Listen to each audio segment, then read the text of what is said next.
Well, good Saturday morning. I'm meteorologist James Hopkins. Thanks for joining us on 10 Tampa Bay Plus and First Coast News Plus. We have Lee Southwick, and we got a lot to get to. We've got some activity going on in the tropics. The good news is not really much bothering us right now. So what we're going to start with is our weekend forecast. Here it is Saturday morning. We want to talk more about what's going on this weekend because people want to get outside and enjoy. Looking kind of nice here in Tampa. How are you looking over there in Jacksonville, Lee? You know, not too bad. I currently am taking a live look out at Neptune Beach. And in fact, we can show this to our viewers too who are watching. Take a look at this live camera. And what you're going to see here is the beach with a red flag flying because we have a high rip current risk today. So the weather overall, nice with those lower rain chances. I just want you all to be aware that the wind is picking up out there. So not only do we have that high rip current risk, but for those heading to the beach, I wouldn't do an umbrella. Or if you're trying to do a picnic, you have to make sure the plates and the napkins are weighted down because the breeze will only continue to pick up. You can see right now the breeze already at about 12 miles an hour, and it will only get stronger as we head into the afternoon hours. So our temperatures right now sitting in the 80s across the board. But guys, it feels more like summer out there this weekend. We do have a heat index that's already bringing our temperatures into the 90s here at 11 a.m. Hard to believe that fall starts on Monday when it feels more like summer this weekend as opposed to last weekend. But as mentioned, overall the weather, not too bad. Our rain chances are low. You can see some of those showers way offshore. Our rain chances are going to be staying low at about 20%. That's mainly south of Jacksonville today. So it's more about the breeze. If you're going to the beach, yes, be aware of that isolated coastal shower, but be more aware of the wind. Right now at 12 miles an hour for St. Augustine and Mayport, and we'll watch that continue to get stronger. So for your beach forecast, as mentioned, high rip current risk out there today, lower rain chances. Your winds out of the northeast, 10 to 20 miles an hour with some stronger gusts. Gusts at the beach could be up to about 30 miles an hour. And we'll have a surf height here in the Jacksonville Beach area of 3 to 4 feet. Also a burn time of about 20 minutes. So maybe you want to go to the pool because if you're trying to go swimming, I wouldn't go swimming unless you're an extremely strong swimmer because of that high rip current risk. So if you jump in the pool, I think it's a perfect pool day. Honestly, good bit of sunshine, temperatures upper 80s to low 90s for some of you inland. Here's a look at those highs across the board. You can see that some of you will actually reach 90 degrees, maybe 91, maybe even 92 in places like Waycross. Others of you closer to the coast, closer to the beaches, your temperature staying more in the middle to upper 80s. So maybe you're going to sing out loud. Maybe you're not swimming, but lots of events are happening on the First Coast this weekend. Today it's a warm day. That breeze will make it feel better. Same tomorrow on Sunday. Some breezy conditions helping us feel a bit better. And I can't rule out a few isolated showers, but really not a washout. I'm only going to go with a 30% chance of rain on Sunday. So Sunday's going to start off with patchy fog. We had fog this morning across the First Coast in areas. Some patchy fog in Duval. Some of it was up in Waycross over to Brunswick, Keystone Heights. Same thing tomorrow morning. And then in the afternoon, it'll be similar to today, maybe just a few more coastal showers moving on shore. Still breezy, winds out of the northeast 10 to 20 miles an hour. So we're going to get to your Jags forecast here coming up in a couple of minutes. We're going to do our sports segment next, but just to let you all know, going to the Jags game, just stay hydrated. We'll break down the hour by hour for you, though, coming up. Meanwhile, our low temperatures continuing to warm through the 70s. I got a lot of where's the nice 60s when we step out the door. Even inland spots, you were in the 50s earlier this week and last weekend, and I wish I had that for you, but it's going to be a bit warmer, mild, muggy out there. So on Monday, same story, still some scattered showers. It's still going to be humid, temperatures in the 80s. And when we say scattered showers, we are not talking about a washout. Rain chances right now, I hold them at about 40% Monday and Tuesday. Some models earlier this week were coming in at 60% Monday. I'll let you know, at least as of right now, looks more like 40, but still either way, 40 to 60, we're talking scattered shower activity.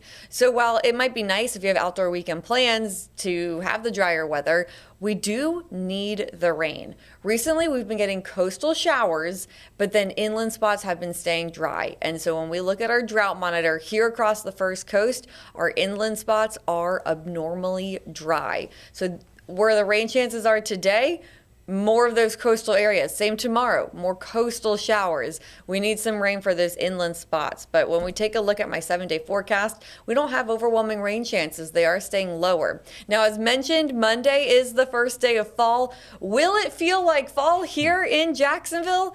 No, it's going to be in the upper 80s and lower 90s. But what about over in Tampa? Let's go get a check on that now. You're right. Things are looking pretty good. And what we're going to have is kind of the same thing that you're going to be dealing with. Our humidity is going to be going up. Unfortunately, that's going to be going into next week. While it feels pretty great this weekend, we are still going to have a little bit of a heat index. But same as you, our rain chances are very low. Take a live look around and you can see all of our areas. Kind of the same thing. We're dealing with lots of sunshine across the area, which is nice. And you see there downtown Tampa, Armature Works, St. Petersburg, Lakeland. And all of it looks great. There's downtown Tampa looking good. You see just a few clouds out there, a little bit of haziness. We do have actually moderate air quality for the day today. It's supposed to get better by tomorrow, but your 86 feels like 91. It's because your dew point is sitting at 70. Same thing, looking out over the bay from St. Petersburg. You see the beautiful pier out there. And same thing, Wyndham Grand Clearwater Beach looking great. So your beach forecast for today is a good one, a really good one actually, as our temperatures are going to be in the mid to upper 80s this afternoon. We do have a UV index of 9, and your water temperature, kind of refreshing for this time of year, 83 degrees. So that's good if you want to take a swim, and your marine forecast is looking pretty good as well. We do have a moderate chop in the bay, but you see your winds northeast now. They'll shift a little to the north-northwest later this afternoon, about 10 knots. Your seas at 1 to 2 feet, and again, that moderate chop in the bay. Let's talk about the heat and humidity. Again, not oppressive, but temperatures right now are in the low to mid 80s for most of us. Port Manatee still sitting at 79 degrees, which is nice with that north-northeast flow pushing it in off the water. But look at these dew points. We're back into the 70s. Did see some 60s earlier this morning. But it's funny that one of the drier spots there, Tampa, at 70 for your dew points. The rest of us anywhere from about 72 to even 76. And you can see it is up just a little bit. Look at Lakeland, 5-degree difference there. So it is gradually going to go up. We do have a feels like temperature of 96 in Lakewood Ranch, Wesley Chapel, 95, Winter Haven, and 91 for Tampa. We will continue to go up from here. It looks like our forecast is going to be probably back in maybe 96, 97, 98. But look at our dew points. And again, 70 in Tampa, but Jacksonville, 71, Gainesville, even Tallahassee sitting at 70. So again, you can see that those dew points are going up, and what we have down to the south for places like Palm Beach at 74, Fort Myers 72, even Miami at 75. Unfortunately, it looks like we will be getting back to that as we go throughout probably midweek, maybe mid to late week. Satellite radar looks good. Again, the shower activity is along the east coast, south of Jacksonville, and we have a trough that's set up over there. That will bring us back some rain chances as we go into Tuesday. So ahead of that, rain chances still looking pretty low. And again, today and tomorrow, very low at about 10%. You see that trough coming up from the south on Monday. Looks like our best rain chance is going to be on Tuesday with this moving its way in. And you see on your future cast, just not a lot going on. We'll see some coming down the I-4 corridor. It doesn't look like it's going to make it too far past Orlando before it starts to break up. That's why our rain chance is only about 10%. And really the same thing for your Sunday, as we'll see those coastal showers on the East Coast move their way across. They'll make it, some of them into Polk County, but it looks like across the bay, we are still looking pretty good. So there's that trough hanging off. Just hanging out there along the coast. It does push its way up. Doesn't make its way up to Jacksonville on Tuesday, but it does make it here. And you can see it just kind of hangs out. But it's going to be brief. You see it dissipate. And then here comes our next weather maker. Looks like this one's going to be an even better chance of rain for both Tampa and Jacksonville. And it's a cold front that's going to be coming in for next weekend, Friday and into Saturday. You see your mid-level moisture jumping up a little Tuesday into Wednesday with that trough. But then as we go Friday into Saturday, it comes back up with that front. And it does look like now, was watching the forecast models earlier in the week showing this one actually stalling to our north. Now, because if it stalls to the north, the better chance to rain is going to be to the south. So if it stalls just to our north around the Nature Coast stretching up through Jacksonville, then we get a better chance to rain here. But now it is looking like this one's actually going to come through, which again is kind of unusual for this time of year. That's why your rain chances Sunday and Monday actually go down, because it looks like that could push its way down to our south and stall. So again, like previously mentioned, Here's our dew points going up. 74 Wednesday, all the way up to 75 on Friday. And you know what that means. There's your heat index. 97 today and tomorrow, and then all the way up to 100 by Wednesday. It does go down Friday, Saturday, only because you're looking at a better chance for rain. Cloud cover, rain chances always take that down. But again, look at your forecast, and this goes all the way through your 7-day forecast. The best chance for rain is going to be down to our south. And again, we're looking at Highlands, Hardee, DeSoto, and Sarasota counties would be the better chance of rain. Not really looking at too much overall, maybe anywhere from a half an inch to an inch. And again, this goes all the way through Friday. It does look like Friday into Saturday will be the better chance of rain. Speaking of our drought conditions here, Lee showed you what you have interior of Jacksonville, and you can see ours not looking too bad. Now, we are looking at a little bit above average for the end of September to October for our rain chances, and it just doesn't look like we're going to get too much back into that rainy pattern. And this is one of the things that I think kind of everyone's been complaining about around here is our allergy forecast. It is medium to high, and you'll notice that the difference is that usually in the spring we have, this is usually your trees here. We are seeing grass, so that's a little bit different out there. So that is our extended forecast with some rain chances coming in next week, and things are looking good. Again, Lee, you were talking about your Jaguars, which unfortunately, first game of the season, beat my Panthers. You did have a delay there for some thunderstorms. Oh. Yeah, this forecast looks a little bit better, doesn't it? Okay, so you're a Panthers fan. Yeah. Interesting. My fiance is also a Panthers fan, so I had a great time at the game. Him, not so much. Of course. What about your college football team? Who's your college team? I went to UNC Charlotte, and they didn't have a football team until I graduated. Then they got a football team. but yeah. Well, I grew up. You can still cheer for them. Yeah, of course. But now, of course, living in Myrtle Beach for 10 years, I cheered for Coastal Carolina, and I think I have my wife hooked now on South Florida, USF. We watched the game against the Gators, the Florida Gators. Very exciting football game. So we're going to take that on as our new home team here in Tampa, the USF. And I've got your forecast coming up for them here in just a minute.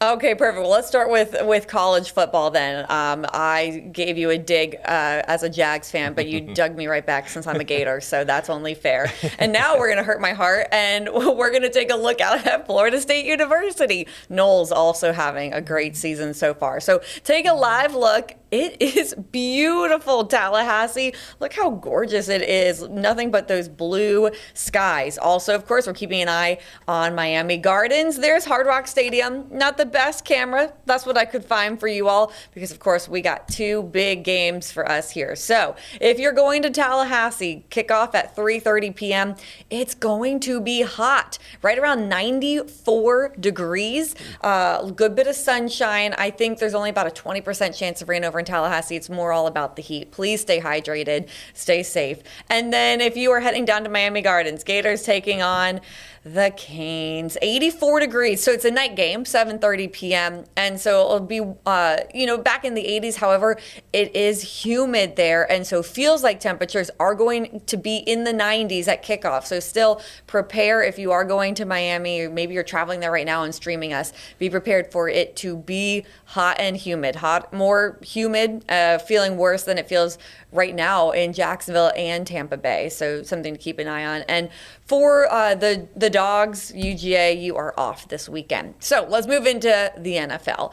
Tailgating tomorrow. We got a home game, a big game. And if you are out there early preparing, temperatures getting up into the 80s. It'll be getting a little warm out there. And then during the game, our high temperatures will be right around 86, 87 degrees. It's more about the heat and the humidity. It will be feeling quite hot at times. Now, if you have nosebleed seats, you might actually be the winner because I think the higher up you are, the more of the breeze you'll catch. While today has a breeze, tomorrow, same story. Still breezy out there. So hopefully that breeze helping you feel a bit better. But same story too about the water. Please stay hydrated. Don't forget your hat and your sunglasses. It will be sunny at times. Now, 30% chance of rain, mainly for our coastal areas tomorrow. I can't rule out an isolated shower moving through, but most likely, at least most of the game, I can say, will be staying dry. So here in Jacksonville, it's more about the heat and humidity for our Sunday. All right, now I guess we can go over and get a look at USF and their forecast. Yeah. What do you guys got over there? Exactly. Well, we're really kind of the same scenario. We're looking at the heat and humidity. Take a look out over Raymond James Stadium. Got a lot going on, not only at Raymond James, but next door to Raymond James, because, you know, Steinbrenner Field's right next door, which is where the Rays have been playing all year. This is their last home stretch, game 2 of 3 games. And this is the last chance you can get out to catch them. But there you go, looking out over Raymond James, 86 feels like 91. So your forecast, again, the kickoff's in 45 minutes, where South Florida is going to take on South Carolina State. Looks to be about 88 degrees, again, feeling like maybe 93. Lots of sunshine. And again, a little bit of humidity out there as well, so you'll feel that, especially as we get towards the second half of the game, where you're going to see those temperatures up already about 92, possibly 93 when you go through that fourth quarter, and that 93 will feel like about 97 degrees, so it's going to be hot. But it's kind of the same scenario. We don't have much of a breeze out there. It's kind of light, between 5 and 10 miles an hour, so you're not going to get much relief from that. Where you're going to get the relief is if you want to go to see the Rays versus the Red Sox. It is game 2 again of a 3-game final home stretch, and first pitch is at 7:05. But look at 6 p.m. It's still 91 degrees, so it's hot. A lot of sunshine, though. That's great news. By the time we get to that first pitch, it'll be 88, and then as we go through the game, we'll be in the low 80s by the time the game comes to an end. So it's not going to be too comfortable. UV index is 9, so it's very high. Got to wear that sunscreen. And again, the good news is that, you know, really sunset's going to be shortly after that first pitch, so you should be good and find some shade. So Bucks home opener tomorrow against the Jets. So if you're tailgating out there, by 11, you're looking at about 86 degrees, lots of sunshine, and again, our winds out of the northeast, not much of a breeze there. We will start to pick up a few more clouds as we go throughout the game. You're looking at about 89 at kickoff, which is at 1 p.m. Now, the second half, you're looking at low 90s. And the good news is for our rain chances for tomorrow, they're going to be a little closer to sunset because they're coming off the East Coast. So not much is going to make it across there, but you're going to see, again, a very small chance for maybe the drive home. Depends on how long it takes you to get out of the parking lot. And don't forget, you need to get out of the parking lot quick because there's another Rays game coming up tomorrow. That one is at 7:35, but you should be out of there by about 5 o'clock, I'd say. So things are looking pretty good there. So now that we talked about how wonderful our forecast is going to be for this weekend. And James, Yeah. sorry to interrupt. No, go I ahead. just want to, are you a Rays fan? Well, see, I'm from Charlotte, hence the reason why I'm a Panthers fan. And I grew up a Braves fan. We didn't have a team. So Okay. I could easily be swayed to become a Rays fan pretty easily. I've never been to a Braves game, so it's not like, you know, Okay. really that big. It's just that's what they always had on TV growing up in Charlotte. But yeah, this is the last stretch. And of course, you know, next year they're going back to Tropicana. So, but unfortunately, they're not making the playoffs. So they do have till the end of the month. You're just going to have to travel to go see them. And your baseball team? I like the Rays. I was trying to good. find some common ground when There it came we to go. sports with us. Yes. Wow. So I like the Rays. And you know what, too? I was raised UNC Tar Heel. I don't know how you feel about them, but my love mom them. went there to Chapel Hill. Nice. Okay. Well, growing up in the Carolinas as a young kid, you know, when it comes to basketball, you got to pick. It's either Carolina or Duke. You got to pick one. And luckily, my whole family, we're all Tar Heel fans. So it's just Good. Pick the right team. Yeah, Love exactly. that. So when it comes to basketball, now Belichick and his football team, we'll see how that goes. Maybe a couple years in the future. So, but Yeah, you know, that's why I don't have a college football team because Gators and UNC, like, yeah. But, and what was so surprising is I was all on board for North Carolina for basketball, and then my Gators took it all. So I am like Yep. a very confused sports fan right now. What's nice to have the choice to be able to pick between winning teams.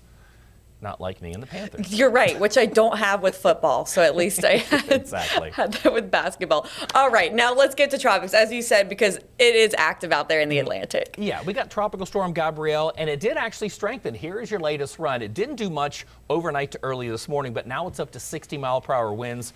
It is moving to the northwest at about 13 miles an hour. And the wonderful news with this, what we've been talking about all week last week, all the way leading up into this weekend, is this is going to be no threat to our coast. coast, which is nice because forecast models are in very good agreement about where this one's going to go. Now, it is forecasted to become a hurricane.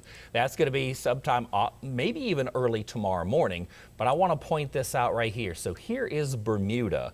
So that's the good news. Not only good news for us, but good news for Bermuda because it's going to be passing to the east of them. So they're going to be on the west side of the storm, which when it comes to a passing hurricane, we know is the best side to be on, especially if it's a little bit further away. It does look like it's not going to be too far away from them, but it's going to be far enough that looks like the main impacts are going to be the high surf and then again, possibly some high winds. So we're going to see a Category 2 storm possibly as we go throughout Monday. And then again, you can see that it's moving its way up and out. It's getting picked up by the jet stream. It'll pick up a lot of speed. But I want to show you this, and we always show you these spaghetti plots, but it's actually pretty rare how you see even as we go all the way into Monday night, look how packed these things are. That means we got very good agreement. That's high confidence in your forecast. And again, there's Bermuda. And tracking this, whenever we were looking at forecast models towards the beginning of the week, the European model had it coming here and then making this abrupt turn. So it's all about finding that weakness in that high pressure, the big ridge that's over the Atlantic. And again, there we go with it moving its way up and out. So here's your individual forecast model runs of the Euro and the GFS. These are all the ensemble runs. And again, you see kind of Bermuda kind of stuck under here. So that's good news there. And again, that one's not going to be a big bother to us. This is the reason why, and we look at this tropical steering, and there is your high pressure. So as it finds that big break in the high pressure, that's where it starts to go. Now look at the high pressure move to the south, and look how it's kind of meanders back and forth there. But look at this. I want to show you this. Now, as we go, here's Tuesday, September 30th. Look how far this stretches. This is the time of year that this typically happens. And this is why we watch for end of September, early October impacts to our coast. Now, I'm not saying there's going to be. I'm just saying this is why we see the shift. So we're going to go ahead. Again, Gabrielle's not going to be a problem to us. So we're going to go back and we're going to look at the one that came off the coast of Africa just a few days ago. It's only a 20% potential for tropical development, but this is only over the course of the next 7 days. What we're looking at is the potential beyond that. And the good news with this one is that there is pretty much zero agreement with the forecast models. European didn't even like this thing to become a system at all. And our next, if it does get a name, it would be Umberto. Of course, we have Gabrielle there. And things have been relatively quiet. And this is one of the reasons why. And it's pretty easy to see here. So there's Gabrielle. This is why Gabrielle's been so slow to develop, is look at all the Saharan dust. Look how thick this is. And you know what's right in here, and this is the wave that's coming off the coast of Africa. This is one of the reasons why it is going to be very slow to develop. There it is going into next week. It's pretty easy there to see that circulation right in the heart of all that dust. And even as we go Thursday, Friday into Saturday, it is still there. And what you don't see, again, is very good circulation here. So, and this one's the European model. There it finally starts to pick up something maybe Monday. And it's just, again, forecast models are not really liking this one as much. And Lee, have you seen anything that is getting you kind of concerned over there on the East Coast? It's really not, because then the other models that I see, when they try to form it, they end up recurving it out into the Atlantic too, continuing that path, which I feel like I want to say quietly, I don't want it to end up doing something different, but that's the trend that I've seen. And so currently not concerned. I would say there's no immediate concerns to us here on the First Coast, and I don't want to speak for you either, but likely Tampa Bay. But of course, it just, as you were describing it and explaining it all, that's why we still watch this every day, multiple times a day. So if you're watching at home, there's no need for any immediate concern. Just make sure you still have your hurricane kit ready to go. You got your plans in place, but no need for panic. We'll let you know if anything changes. But right now, there's nothing that is really worrying me at the moment. Yeah, and here's the GFS model. Of course, here's Gabrielle moving out, and it's trying to develop a little something there. There's Wednesday of next week, but again, just see how weak that is. And then it looks like it tries again as we go September the 28th. So the wave is still there, the energy is still there, but you can see it up here. So having it make that curve out. And really looking at the same thing with the European model is that it doesn't really like it at the moment. It did just yesterday. And so you see how quickly things change. And you see all the way, there's Tuesday still in that dust. And then as we go into Thursday, Friday, just nothing. And again, which is good news. Trying something right here, just north of Turks and Caicos, around the Bahamas. But again, even your forecast models beyond that, just again, nothing much, but maybe seeing, there it is right there. You can see what is left there. And this is, again, September the 29th, which is good news. So here's one of the things that it could potentially help us if we do get some development out of this. And this is good news, of course, for both of us here. Take a look at your mid-level moisture. So we're talking about this cold front coming in for next weekend. And again, forecast model, especially the European model, has changed because this one right here is the European model. This is different from the run I looked at yesterday. So here's, again, as we go into Wednesday, here comes the cold front Thursday into Friday. And then the run that I had yesterday had it kind of stopping right there. It didn't actually show it coming all the way into Tampa. It kind of had it stretched across right here, barely making its way into Jacksonville. And now look at this. Look how far it goes all the way through. Now I want to back this up right here and show you something, because as it starts to push its way in, okay, there it is. Look at the very corner of the screen. So there would be where things could possibly see some circulation, and then there is the front pushing all the way out. And then it takes a while for these wind barbs to catch up. Then there is the circulation. So this is kind of the forecast trend. So we're going to need to wrap it up here just quickly. This is what we're looking at as we go into the future, as we're going to see, again, the 24th through the 30th, still looking at the western portions of the main development region. But you see, those chances really aren't looking that good. So that is fantastic news.